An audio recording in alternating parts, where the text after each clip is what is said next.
का पुलवामा कनेक्शन निकल कर सामने आ चुका है।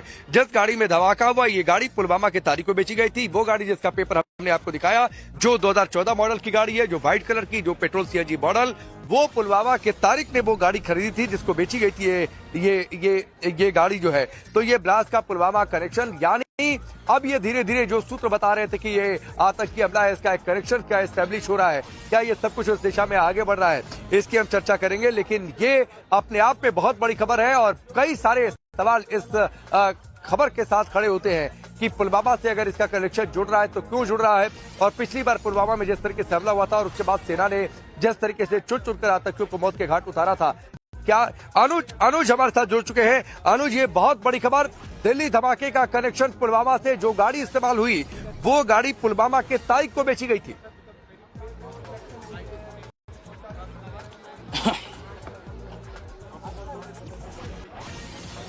जी बिल्कुल, जिस तरीके से जब एचआर नंबर आई उस गाड़ी को ट्रेस करते हुए दिल्ली पुलिस की स्पेशल सेल लगातार कड़ियां जोड़ने की कवायद कर रही थी। सबसे पहले सलमान नाम के शख्स का नाम सामने आया, जिसके बाद दिल्ली पुलिस की टीम ने सलमान से जब संपर्क किया तो पता ये चला कि उसने ओखला में किसी शख्स को बेचा था। और उसके बाद अब ये बात सामने आई कि ये गाड़ी जो है पुलवामा में तारिक नाम के शख्स को बेची गई थी। यानी साफ तौर पर कहीं न कहीं कनेक्शन जो है वो पुलवामा से जुड़ता हुआ नजर आ रहा है।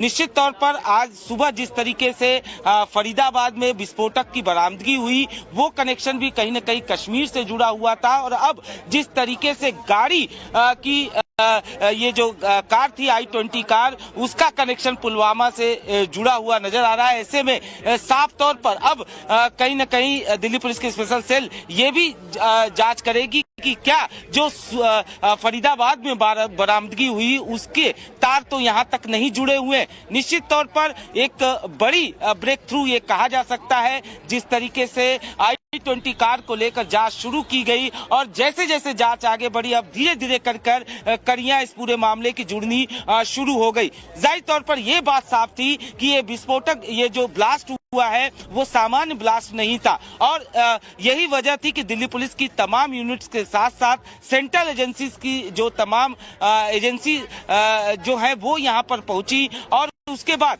लगातार तफ्तीश को आगे बढ़ाया गया। सीसीटीवी फुटेज से कुछ जानकारियां हासिल हुई, उसके बाद कार के नंबर प्लेट को ट्रेस किया गया और अब ये बात सामने आई कि किस तरीके से कहीं न कहीं पुलवामा से कनेक्शन साफ तौर पर जुड़ता हुआ नजर आ रहा है। तारिक नाम के शख्स को ये गाड़ी बेची गई थी। हालांकि तारिक के बारे में अभी तक बहुत ज्यादा जानकारी सामने नहीं आई है, उसको लेकर जानकारी इकट्ठा करने की कवायद की जा रही है। और जैसे ही दिल्ली पुलिस की स्पेशल सेल की टीम को ये जानकारी मिलती है कि आखिरकार तारिक कौन है और क्या उसका इन्वॉल्वमेंट इस पूरे धमाके में रहा है, निश्चित तौर पर इस पूरे मामले की कड़ियां साफ तौर पर जुड़ती हुई नजर आएंगी। तो एक बड़ी कामयाबी एक तरीके से कहा जा सकता है कि जिस तरीके से ये धमाका हुआ, i20 कार का नाम सामने आया और अब i20 कार का जो कनेक्शन है वो पुलवामा से जुड़ता हुआ नजर आ रहा है। जी अनुज मैं एक बात आपसे समझना चाहता हूं। 2019 में पुलवामा अटैक भारत के इतिहास में इस सबसे घातक आतंकी हमलों में गिना जाता है, जिसमें सीआरपीएफ के काफिले पर आत्मघाती हमला ये किया गया था और उस जगह से कनेक्शन आ रहा है, उस जगह से एक शख्स का नाम सामने आ रहा है जिसको ये कार बेची गई थी। कैसे देखें हम इसको?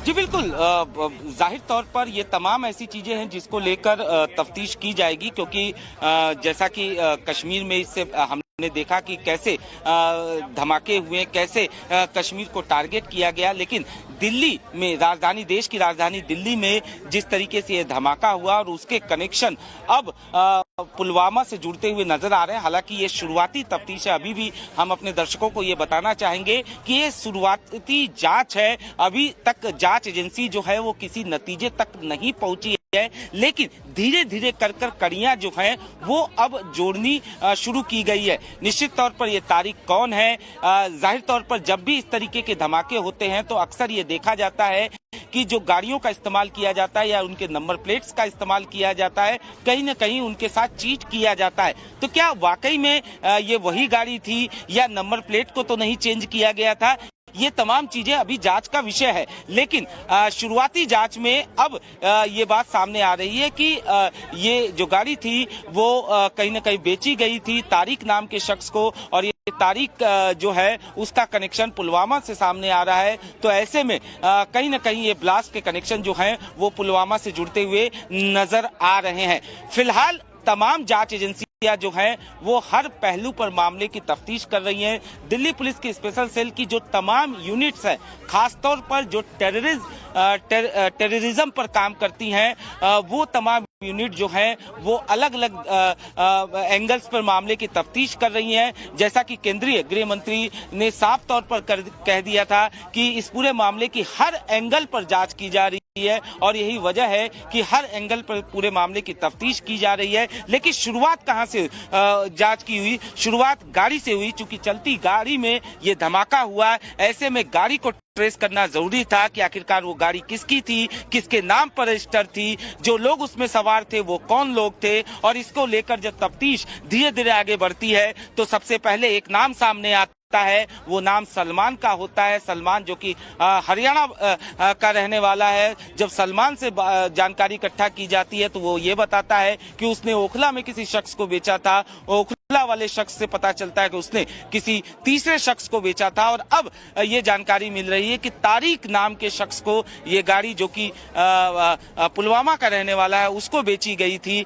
ऐसे में कहीं न कहीं ये कनेक्शन जो है वो पुलवामा से जुड़ता हुआ साफ तौर पर दिखाई दे रहा है। तो एक बड़ा ब्रेक थ्रू इस पूरे मामले को लेकर कहा जा सकता है कि किस तरीके से। और आप कैसे देखते हैं ये जो पूरा कनेक्शन पुलवामा से जुड़ रहा है कि ये गाड़ी तारिक खरीदा था, पुलवामा का रहने वाला, और अगर खरीदा था तो फिर वो गाड़ी दिल्ली में क्या कर रही थी?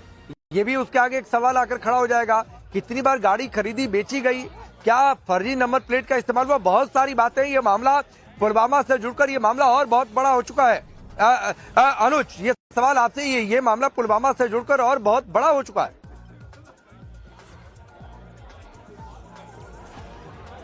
जी बिल्कुल, और निश्चित तौर पर ये कहा जा सकता है कि लगातार ये देखा जा रहा था। अगर हम दिल्ली की, देश की राजधानी की बात करें तो देश की राजधानी में कई सारे इनपुट्स, लगातार इनपुट्स दिल्ली में आते रहते हैं, और इससे पहले भी हमने जब देखा कि कई सारे इनपुट्स आए थे। हालांकि सुरक्षा एजेंसियां लगातार इस पर काम भी कर रही थी, और इसी का नतीजा था कि जो फरीदाबाद से विस्फोटक मिलता है, जो गुजरात एटीएस है वो एक मॉड्यूल को पकड़ती है। लेकिन सबका टारगेट क्या होता है? जो मॉड्यूल पकड़ा गया गुजरात में, उसमें भी जांच में ये सामने आया कि कैसे कहीं न कहीं आजाद मार्केट, जो कि दिल्ली का एक बड़ा मार्केट है, उसकी रेकी की गई थी। यानी साफ तौर पर निशाने पर दिल्ली हमेशा से रही है, और यही वजह है कि दिल्ली को लेकर खास चौकसी जो है वो बढ़ती जाती है। लेकिन अब जिस तरीके से धमाका हुआ, और कई साल बाद हमने ऐसा देखा कि इस तरीके का ये धमाका हुआ,